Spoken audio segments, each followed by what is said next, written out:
Hello everyone, welcome back to my YouTube channel.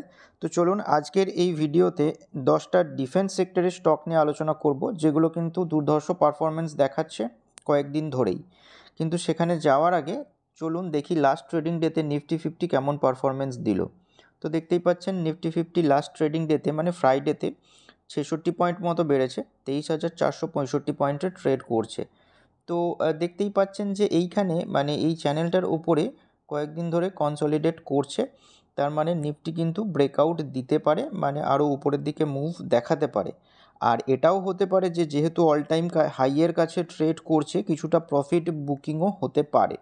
তো দেখা যাক নেক্সট ডেতে কেমন পারফরমেন্স দেয়। যদিও সোমবার মানে 17 তারিখ মার্কেট ক্লোজ থাকবে, 18 তারিখ আবার মার্কেট রিজিউম হবে। আর জেনারেলি শর্ট উইকগুলোতে মার্কেটে কিন্তু ভোলাটিলিটি একটু বেশি দেখা যায়। তো সেই মতো কিন্তু আপনারা কাজকর্ম করবেন। তো দেখুন ফ্রাইডেতে যে গেনটা এসেছে সেইটা দেখুন মেনলি অটো এবং কনজিউমার ডিউরেবল সেক্টর ভালো পারফরমেন্স দেখিয়েছিল সেই কারণে। তো দেখতে পাচ্ছেন আইচার মোটর কিন্তু 2.78% বাড়ে, মাহিন্দ্রা অ্যান্ড মাহিন্দ্রা 2.34% বাড়ে, যে কারণে কিন্তু নিফটি 50 ভালো পারফরমেন্স দেখায়। তো ওটাই এখানে ডিটেলে লেখা আছে। আর সেন্সেক্স দেখুন 0.2% বাড়ে, আর নিফটি 0.3%। যেটা বলছিলাম যে আইচার মোটর, মহেন্দ্রা এগুলো খুব ভালো পারফরমেন্স দেখায়, তার সাথে আদানি পোর্টস। কনভার্সলি যদি দেখেন tech Mahindra, Tata consultancy service, Wipro এগুলো কিন্তু খারাপ পারফরমেন্স দেখায়। তো টাটা এলএক্সির একটা নিউজ আসে যেটা ভালো, সেটা দেখুন এখানে আছে যে এটা কর্পোরেট নিউজ। তো টাটা এলএক্সি মেনলি পার্টনার করেছে কার সাথে, মানে এখানে দেখুন লেখা আছে একটা সফটওয়্যার প্রোভাইডার রেড হ্যাট নাম। তো ফর 5G নেটওয়ার্ক মনিটাইজেশন এর কারণে কিন্তু টাটা এলএক্সি পার্টনারশিপ করেছে, যেটা ভালো নিউজ। তার সাথে দেখুন এসবিআইয়েরও একটা নিউজ আছে, যেটা হচ্ছে issuance of $100 million senior unsecured floating rate notes, যেটা কিনা লন্ডনের ব্রাঞ্চে হবে অন জুন 20। তো এই টাটা এলএক্সি অ্যাজ ওয়েল অ্যাজ এসবিআইয়ের জন্য কিন্তু এটা ভালো খবর। ওভারঅল সেক্টর পারফরমেন্স যদি দেখেন লাস্ট ট্রেডিং ডেতে, তো প্রত্যেকটা সেক্টরই মোটামুটি গ্রিনেই ক্লোজ দিয়েছে, শুধুমাত্র মিডিয়া এন্টারটেনমেন্ট এবং আইটি এই দুটো কিন্তু বাজে পারফরমেন্স দেখায় বা রেডে গিয়ে ক্লোজ দেয়। তো ওভারঅল দেখবেন কয়েকদিন ধরে হয়তো আপনাদের পোর্টফোলিও কিন্তু নিফটি 50কে বিট করছে। তো চলুন এবার ওই এক্সপ্লোসিভ স্টকগুলোতে যাওয়া যাক, যেগুলো কিন্তু দারুণ পারফরমেন্স দেখিয়েছে লাস্ট ট্রেডিং ডেতে।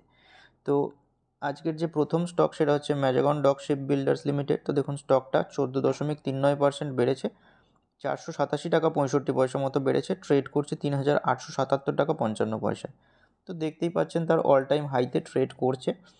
তো এই যে চ্যানেলটা ড্র করা ছিল সেইটার ব্রেকআউট দেওয়ার পর এই লেভেলটাতেই এসে সাপোর্ট নেয়। ওই 4 জুন মার্কেট ক্র্যাশ করেছিল, তখন নিচে নামে। তারপরের দিনও দেখুন মার্কেট আওয়ার্স একটু নিচে আসে, বাট স্ট্রং পুলব্যাক দেখায় এবং অল টাইম হাইতে ট্রেড করছে।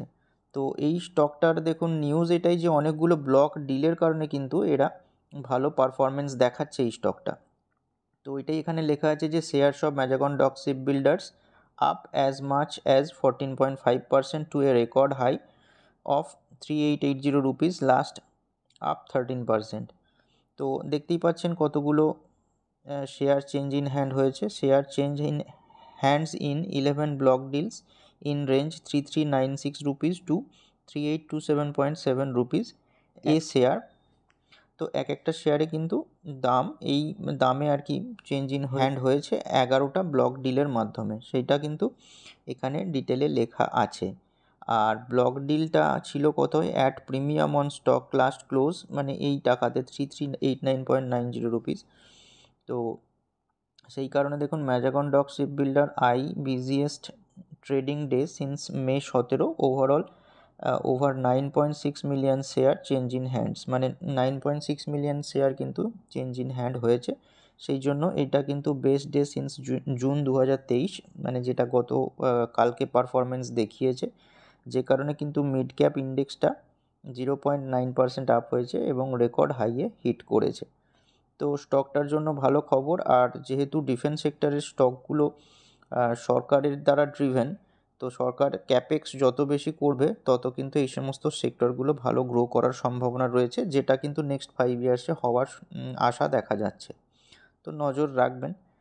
তো দেখুন আরও একটা নিউজও আসে কালকে ওপেন মার্কেটেই, যে ডিফেন্স মিনিস্ট্রি থেকে জানানো হয় যে ভালো রকম ক্যাপেক্স করা হবে আর কি। তো first decision on defence sector in Modi 3.0, যে কারণে এই দেখতে পাচ্ছেন হাল বেল মানে Hindustan Aeronautics limited, Bharat electronics এবং আদার ডিফেন্স স্টক জুমস মানে বেড়েছিল। তো চলুন একটু ডিটেলে দেখা যাক। তো দেখুন ডিফেন্স মিনিস্টার যিনি আছেন রাজনাথ সিং, তিনি রিঅ্যাফার্ম করেছেন গভর্নমেন্ট ডেডিকেশন টু আত্মনির্ভর Bharat and make in India initiative within the defence sector.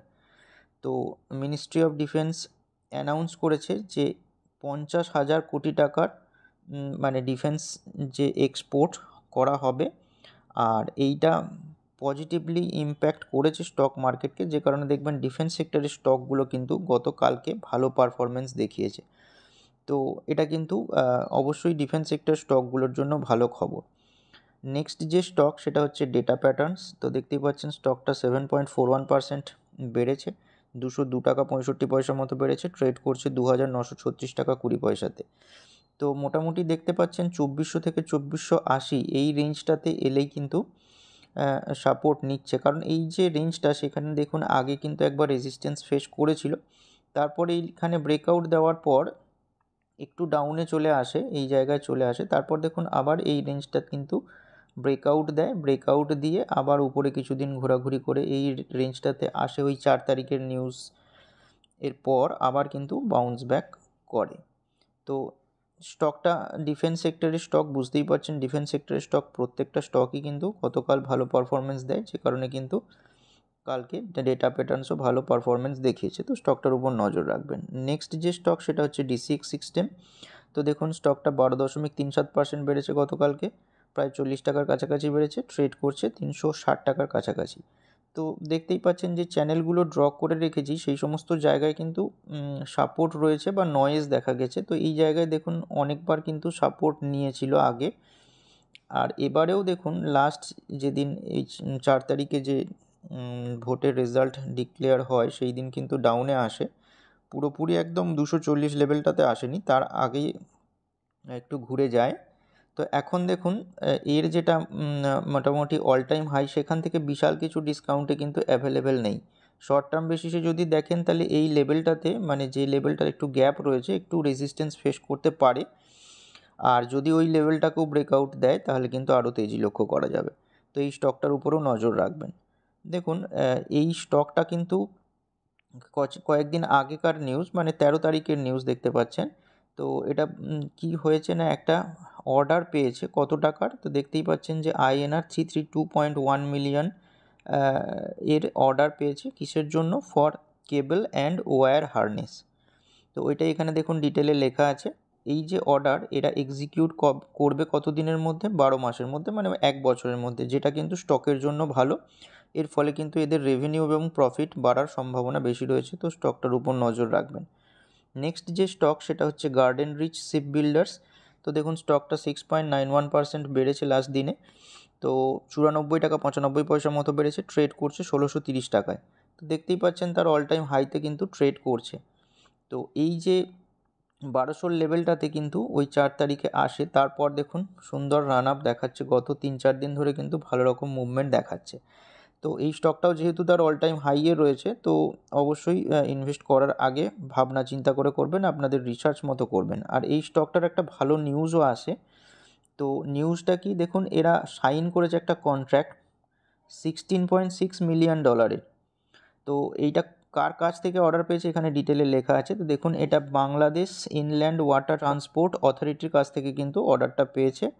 তো এইটা কিসের জন্য? দেখুন the contact is for one trailing suction hopper dredger with spare পার্টসের জন্য কিন্তু এই অর্ডারটা পেয়েছে, যেটা কিন্তু অবশ্যই স্টকটার জন্য ভালো খবর, যে কারণে কিন্তু স্টকটা ভালো পারফরমেন্সও দেখাচ্ছে গত কয়েকদিন ধরে। ওটা যদিও 5 তারিখের নিউজ ছিল, তারপরে দেখুন আবার একটা 7ই জুনের নিউজ, যে এরা কি হয়েছে, emerge as lowest bidder for INR 5 billion contract. তো এইটা এখানে ডিটেলে লেখা আছে। এটা কার কাছ থেকে কন্ট্রাক্টটা পেয়েছে দেখতেই পাচ্ছেন, DRDO থেকে, defence research and development organisation of ইন্ডিয়ার তরফ থেকে কিন্তু এটা পেয়েছে। আর কোম্পানি কি বলেছে, যে company said the contact is still under negotiation and has yet to be signed, মানে এখনও MOU সাইন করা হয়নি, এটা এখনও নেগোসিয়েশনের মধ্যে আছে। তো সেই কারণে দেখবেন স্টকটা কিন্তু কয়েকদিন ধরেই ভালো পারফরমেন্স দেখাচ্ছে, তো স্টকটার উপর নজর রাখবেন। নেক্সট যে স্টক সেটা হচ্ছে কোচি শিপইয়ার্ড লিমিটেড। তো দেখতেই পাচ্ছেন স্টকটা লাস্ট ট্রেডিং ডেতে 5.76% বেড়েছে, 115 টাকা 55 পয়সা মতো বেড়েছে, 2122 টাকা 35 পয়সাতে ট্রেড করছে। তো এই স্টকটাও দেখুন তার অল টাইম হাইয়ের কিন্তু ব্রেকআউট দিয়েছে। যদি ব্রেকআউট সাস্টেন করে, মানে পরের দিন একটা গ্রিন ক্যান্ডেল ফর্ম হয়, তাহলে কিন্তু স্টকটা আরও উপরে যাবে, তো স্টকটার উপর নজর রাখবেন। নেক্সট যে স্টক সেটা হচ্ছে ভারত ডায়নামিক্স লিমিটেড। তো দেখুন এই স্টকটাও 6.15% বেড়েছে, 91 টাকা 70 পয়সা মতো বেড়েছে, ট্রেড করছে 1582 টাকা 80 পয়সায়। এদের প্যাটার্নগুলো দেখবেন একদম সেম টাইপের। এটাও দেখুন এখন অল টাইম হাইয়ের কিন্তু ব্রেকআউট দেয়নি, একটু নিচে ট্রেড করছে, মোটামুটি শর্ট টার্ম বেসিসে এই লেভেল অবধি তো যাবেই। যদি এই লেভেলটাকে ব্রেক করে তাহলে কিন্তু আরও তেজি লক্ষ্য করা যাবে, আর না হলে একটু রেজিস্ট্যান্স ফেস করে হয়তো নিচেও আসতে পারে, তো স্টকটার উপর নজর রাখবেন। নেক্সট যে স্টক সেটা হচ্ছে ভারত ইলেকট্রনিক্স লিমিটেড। তো স্টকটা দেখুন লাস্ট ট্রেডিং ডেতে 2.89% বেড়েছে, 8 টাকা 70 পয়সা মতো বেড়েছে, ট্রেড করছে 309 টাকা 60 পয়সায়। তো যেটা বলছিলাম যে এদের চার্টগুলো একদম সেম টাইপের। তো দেখুন একটু গ্যাপ বাকি আছে, তো এই অবধি যাবে অবশ্যই, তারপরে যদি ব্রেকআউট দিতে পারে তাহলে তেজি লক্ষ্য করা যাবে, কিন্তু যদি ব্রেকআউট না দিতে পারে তাহলে ওই লেভেলটাই কিন্তু রেজিস্ট্যান্স লেভেল হিসেবে কাজ করতে পারে এবং একটু নিচে আসতে পারে, তো স্টকটার উপর নজর রাখবেন। নেক্সট যে স্টক সেটা হচ্ছে হিন্দুস্তান অ্যারোনটিক্স লিমিটেড। তো দেখুন এই স্টকটাও লাস্ট ট্রেডিং ডেতে 1.98% বেড়েছে, 100 টাকা 85 পয়সা মতো বেড়েছে, ট্রেড করছে 5200 টাকা 55 পয়সায়। তো এই স্টকটারও যেটা অল টাইম হাই সেটার লেভেলটাকে এখনও ব্রেক করতে পারেনি, একটা সুন্দর শার্প রিকভারি দেখিয়েছে 4-5 তারিখের ফলের পর। তো স্টকটার উপর নজর রাখবেন। এই স্টকটাও স্ট্রং স্টক এবং এদের পিইটা ইন্ডাস্ট্রি পি থেকে কিন্তু এখনও কম। হিন্দুস্তান অ্যারোনটিক্স লিমিটেডের পিইটা 45, যেটা ইন্ডাস্ট্রি পি 55, তার থেকে কম আছে, তো এটার কিন্তু এখনও গ্রোথ বাকি রয়েছে। নেক্সট যে স্টক সেটা হচ্ছে সোলার ইন্ডাস্ট্রিজ। তো দেখুন স্টকটা লাস্ট ট্রেডিং ডেতে 1.63% বেড়েছে, 158 টাকা 80 পয়সা মতো বেড়েছে, ট্রেড করছে 9898 টাকা 15 পয়সায়।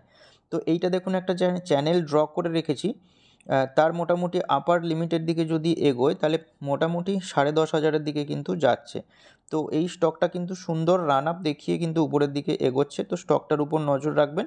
আর এরা মেনলি এক্সপ্লোসিভ বানায়, তো ডিফেন্স সেক্টরের সমস্ত স্টকই কিন্তু খুব ভালো পারফরমেন্স দেখাচ্ছে, তো নজর রাখবেন স্টকটার উপর। নেক্সট যে স্টক সেটা হচ্ছে প্রিমিয়ার এক্সপ্লোসিভ। তো স্টকটা দেখুন লাস্ট ট্রেডিং ডেতে 0.48% বেড়েছে, মানে 17 টাকা বেড়েছে, ট্রেড করছে 3529 টাকা 45 পয়সায়। তো দেখতেই পাচ্ছেন যে এই যে লেভেলটা ড্র করে রেখেছি সেইটার ব্রেকআউট দেওয়ার পর কিন্তু স্টকটা দুর্ধর্ষ তেজি দেখাচ্ছে।